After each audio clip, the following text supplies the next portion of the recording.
Hi everybody, very welcome to Mentor and yet another video podcast. As always, I hope you're doing absolutely fantastic. Today I have a real treat for you guys. I have your 8 most asked questions answered by the head of training of Atlantic Flight Training Academy in Cork. You have the time codes to the individual questions here in the description, but I highly recommend that you look through the entire video because I think there's quite a lot in there that you haven't thought about. Stay tuned.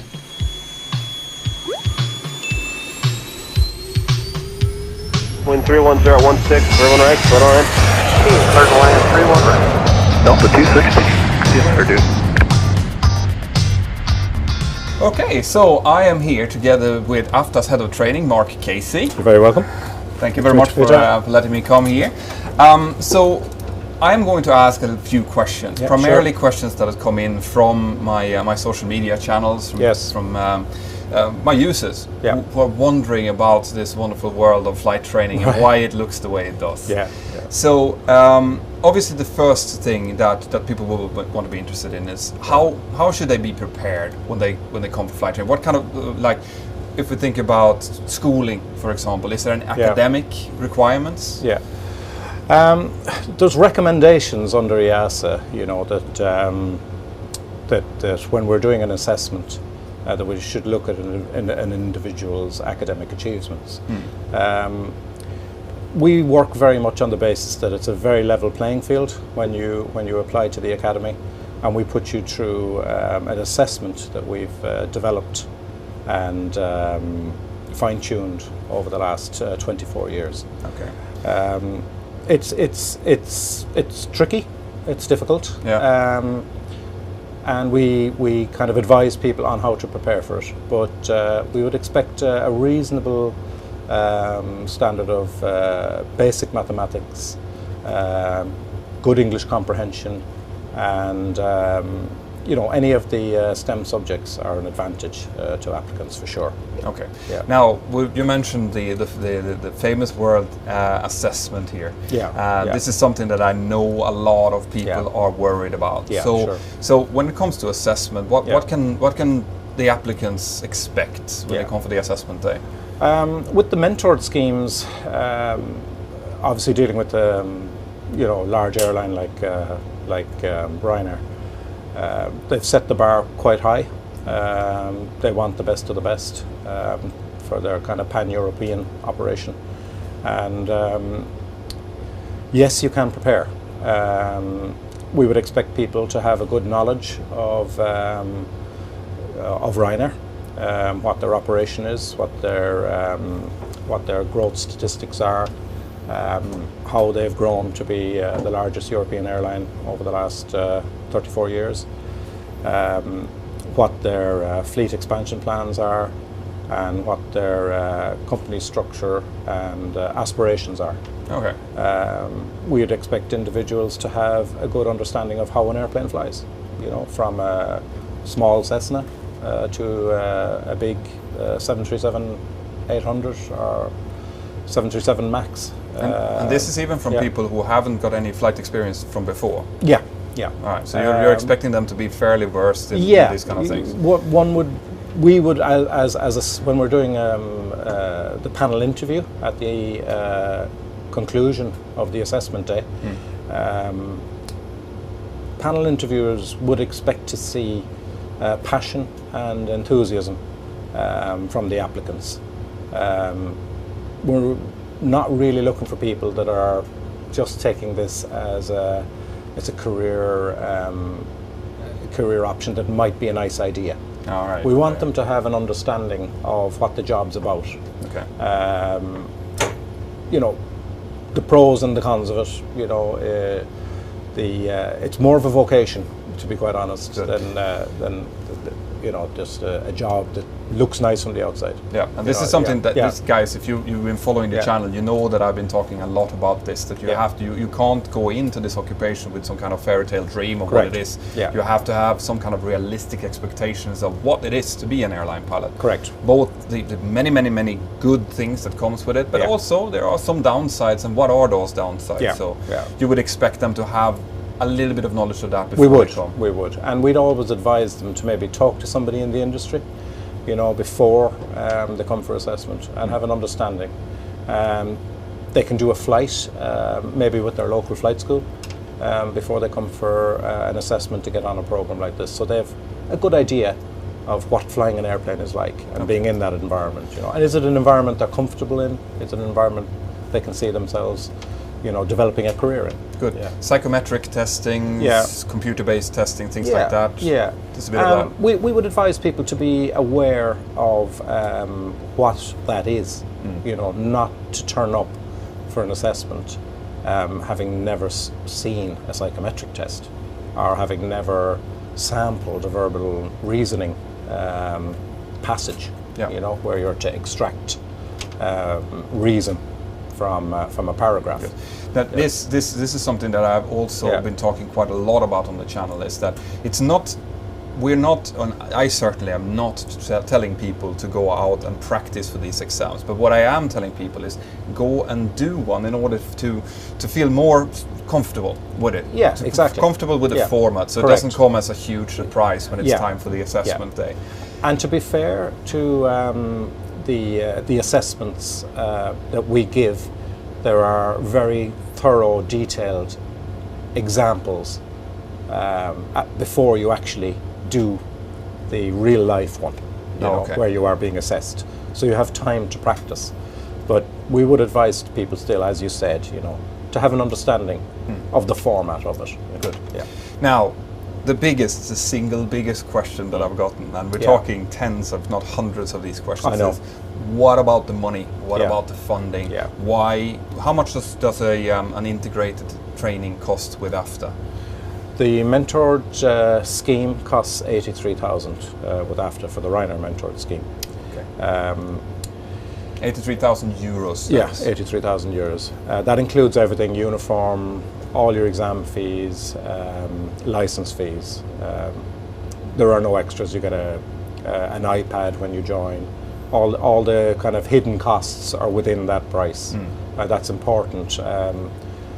That can actually count for about 10,000 if you, with some schools, they might give a very competitive price, but they haven't included, exam fees, iPads, uniforms, and stuff like that. So it's a fully inclusive price.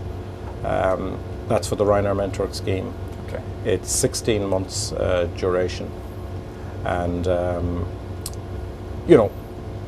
we were discussing earlier about how do people fund this. Yeah, that's going to be my next question. I mean, 83,000 is still it's a lot load of money. It is a lot of money. Yeah. I suppose the general profile of individuals joining Afta is not rich kids, to be quite honest. It's people that have probably done their leaving cert or their A-levels or equivalent. They've maybe worked for a year, saved up maybe 10, 15,000. They apply to Afta for a mentored scheme or for the integrated scheme, and they're successful. Mum and dad are maybe going to help them a little bit, and they go to a finance provider, and because they have a little bit of equity behind them,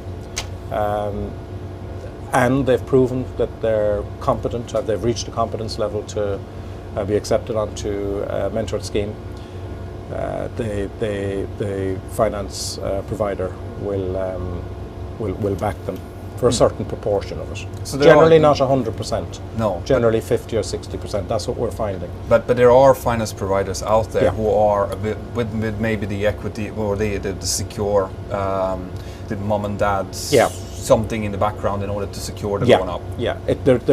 That seems to be the general profile of most of our cadets. Now, this is because this is something that I personally is very passionate about. I want to work against trying to find better financing solutions, a way for people that are really talented, that could become great pilots, but just does not have the financial backing that is required. And I know that you guys are working. We're working closely with a number of finance providers, and we're not a million miles away from a final solution, and we're talking to the industry as well, who are very supportive of a solution that will attract those kind of people, and they're the kind of people that the industry wants. Yeah. Because it makes sense that once you have, if you've gone through a proper assessment in the beginning, correct, you have essentially shown that you have what it takes to enter the industry. So that should lower the risk for the finance provider quite a bit. It will. It will for sure. Good. What about? We're seeing that already.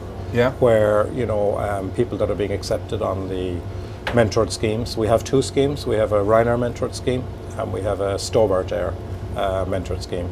And people that are going to their finance providers, having been accepted, it's quite tough to get on these schemes. You have to work hard and achieve a high entry standard to get on these schemes.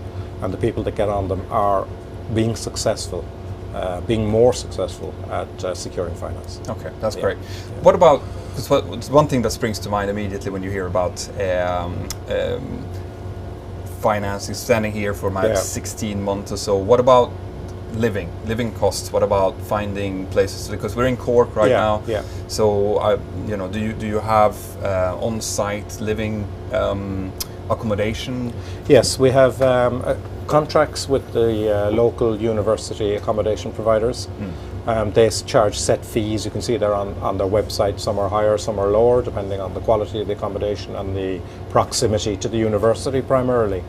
But there's one particular one which is quite close to Afta. It's a 7 or 8 minute drive from Afta, and we have a shuttle service between that accommodation provider, and that works out at just over €500 per month, all bills included.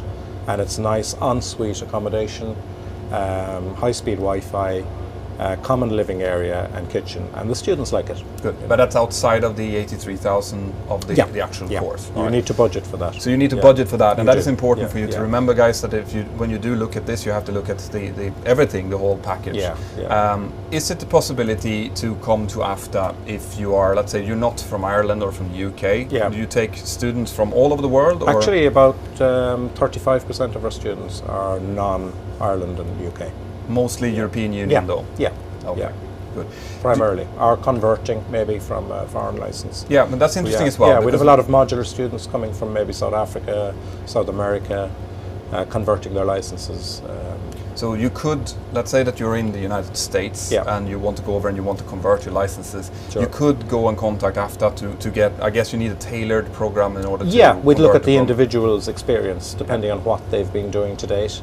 If it's just a basic qualification, it'll be one set of criteria, but somebody may have been instructing in the US, may have been flying commercially.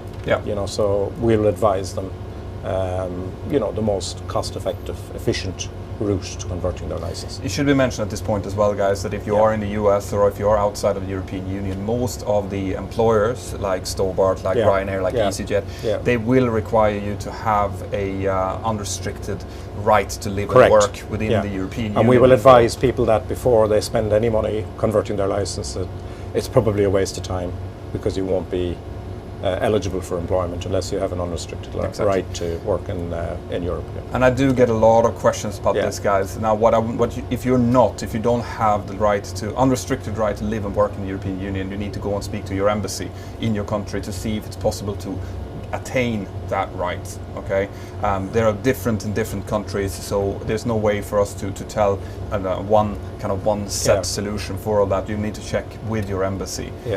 Good. Now, what about age? This is probably the third most common question. Can you start your training when you're 35, when you're 40? We had a cadet recently who started his training at 46, and he's managed to secure a position with a small airline in the UK. Is it harder if you're older? For sure. I mean, your learning ability reduces with age, but we do see a lot of people, especially kind of 35 to 40, making the career change and being very successful with securing. So there's no age limit on actually starting, not the integrated program. None of your programs. No. All right. But we will be very honest and forthright with people when they come to us to meet us for the first time, and we'll point them in the direction of what career path might suit their lifestyle. Yeah. You know, older people, you know, in their 40s often will have a family, and it mightn't suit them to be moving from base to base, or if one base closed, they'd be moved to another base. So it might suit them to have a more stable career path with an airline that's based maybe in the region that they're settled in, and maybe travel may not suit them. Yeah. So we kind of try and explain to people what the lifestyle is like with each particular employer before they take that leap of faith into the airline industry. Yeah, and this is what I've been saying for ages, that you need to be able to be flexible and realize what it is that you're getting yourself into. Once again, that is, you know, if you're going to a panel interview, you will be expected to know a little bit about this, to understand these kind of things, and especially if you're in your 40s, you would have the life experience behind you to kind of build on. We have airlines coming to us that actually prefer people that are a little bit older and more settled, that aren't going to leave them, especially the smaller airlines that maybe don't operate, you know, large fleets of modern jets. Yeah. You know, they're more interested in people that are going to go on a career path with that particular airline. They're older, the airline's based in their locality, they're not going to leave. And that's what that airline wants, the stability of that individual. Whereas, you know, the younger 20-year-old pilot will join an airline, will have a fantastic career path, but may decide at 26, I want to go to a long-haul airline, you know, or a legacy carrier. It's just the nature of things. It does happen. Yeah. So, another question, and this is not a common question, but this is a question that I'm personally very curious about. We're in Cork, right? Cork is not known for its beach weather. So this, you know, we're close to the Atlantic coastline. It means that there's going to be a lot of low pressures crossing by here. Yeah, it's challenging for sure. So how do you, as a trainer, first of all, will that affect the length of training, generally speaking? Like, will it take more time? We have a fantastic record with regard to finishing people on time. It's a 16-month program, providing the cadet meets the competency markers throughout the training. They will get through in 16 months. That is actually our average completion time is 16 months. So we're hitting that marker all the time. Is the weather tricky? For sure it is. How do we get around that? We operate 7 days a week. We operate from 7 in the morning till 10 o'clock at night. I guess if we were in Florida, we could be choosy and open the doors at 9 o'clock and close at 5 o'clock and take the weekends off. But we can't, because you're right, we operate in a challenging environment. Personally, as a line training captain like yourself, I love to see cadets turning up that were trained in maybe the UK, Ireland, or Scandinavia, because generally their handling is pretty good. You know, they've been used to high winds, they've been used to challenging conditions, and as my father always said, there's no point in learning to sail a boat on a lake. You know. No. You might as well learn to fly an airplane in the environment you're going to be working in. And flying a big airliner on a crystal clear day with no wind is nice, and it's not that challenging. No. But as you know, the next day is going to be different. Or the start of your day could be like that, and then you're flying up to Dublin from Tenerife, and it's gusting 40 knots across the runway in Dublin. And believe me, that does happen, guys. It's not that uncommon even. And then you go back to Tenerife, and it's nice and sunny, and there's no wind again. You know, so the amount of distance you cover, you know, flying around at 600 miles an hour, is phenomenal. You know, in a day as an airline pilot, and you have to be able to adapt to challenging conditions. Training in challenging conditions also has its advantages, and that's the point I'm making. Yes, and that's what I wanted. But basically, what I wanted to know is if it would delay the training, because that might be something to consider. However, if it's not delaying the training, I actually agree that the more exposure you get to things like thinking about icing conditions, for sure, high winds, low level cloud layers, actual IFR training rather than using the HUD, makes all the difference when it comes to backing into the cockpit. The majority of our IFR training is done in actual conditions. You will always see actual in most flights. Because as you said, you know, it's a very changeable climate here. You'll see a lot of icing from September till March. You'll see quite a lot of icing, and you'll be making those kind of command decisions about what your actions will be when you encounter those situations. And that's all brilliant for developing an individual's capability as a commercial airline pilot. Yes. And we let situations develop, for the cadets as well, to see how they cope with it. Right. One final question. Yeah. In a lot of training organizations, you start off by doing your ATPL exams, the 14 exams, the quite heavy, the heavy lifting theoretical thing. Yeah. I've understood that you do it slightly differently. Can you tell me a little bit about that? We're very much against that. I can see the merits in doing that. That you want to see that somebody can achieve the academic marker, which is quite high, of the 14 ATPL exams, EASA ATPL exams, which are quite difficult. We have found over the last almost 25 years now that doing a pure integrated course gives the cadet a much better foundation to go into the ATPL learning environment. So we generally have the cadet up. They've gone solo for sure, and they'll have maybe somewhere between 30 and 40 hours before they hit the classroom for 6 months. So you actually they've stalled an airplane. They've seen all the forces. They've probably done a little bit of upset recovery training.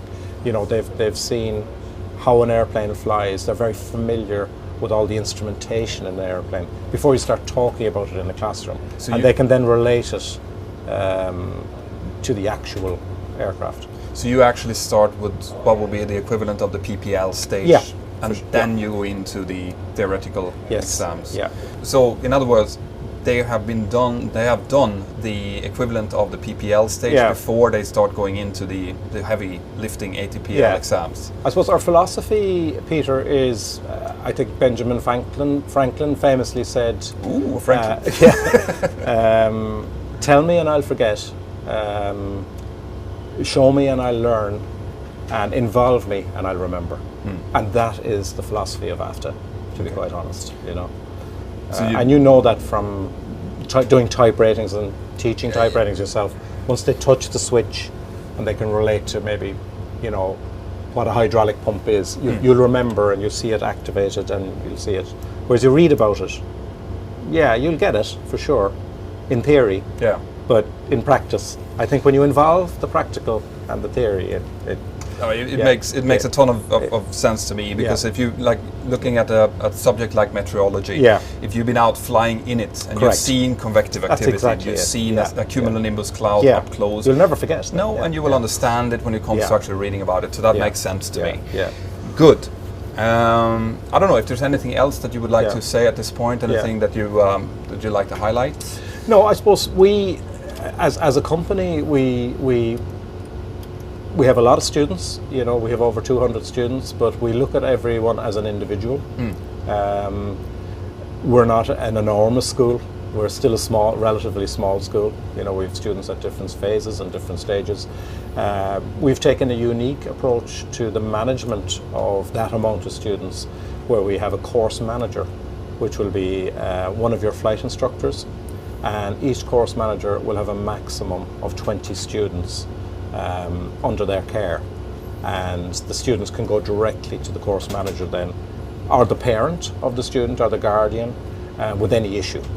A bit like Ryanair have done with their base captains, you know, around their almost 90 bases. The base captain is the go-to individual with your issue, and then the base captain will escalate it up the line into the management structure to resolve the issue, and that's worked brilliantly.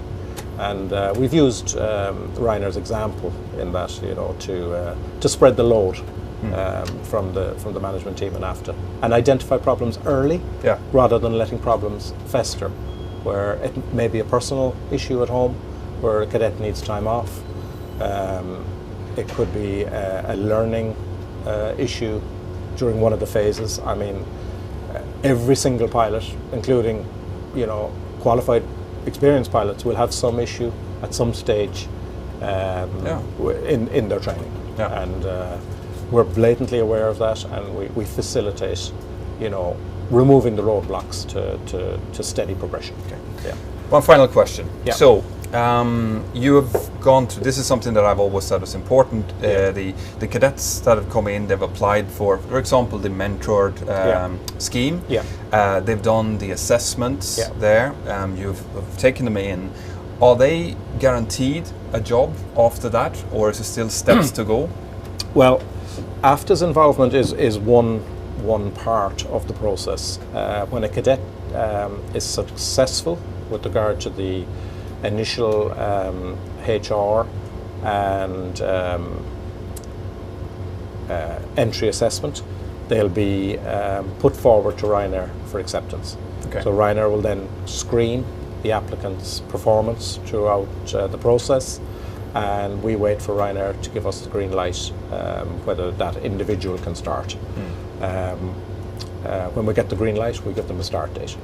Okay, and then when it comes time after their training to actually join up with Ryanair in this case, do they need to go through further testing then?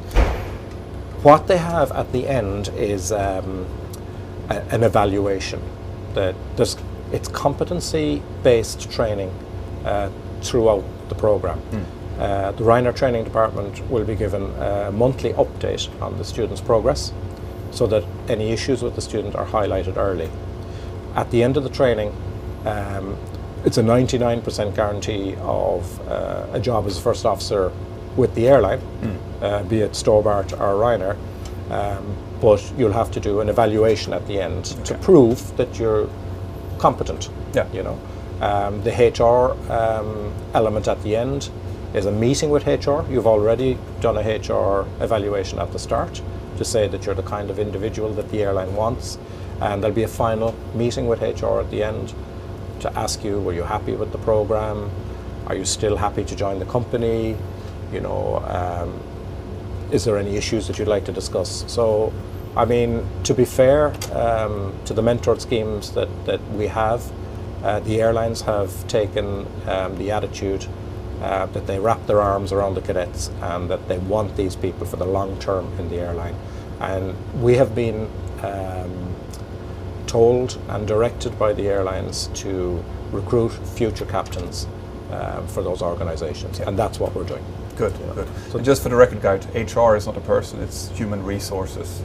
Exactly. That's it, if that wasn't clear. Yeah. Right, Mark, thank you very much for your time. Welcome. It's been a pleasure. Now, guys, if you have more questions about this, and I'm guessing that you do, then please send them into the comments below in the video. And if there's enough questions on one particular subject, then we might do a follow-up interview where we sort these things out, because I really, really want this to become a resource for you. If you have questions about future training to become an airline pilot, what to expect, well then I will try to find that answer too.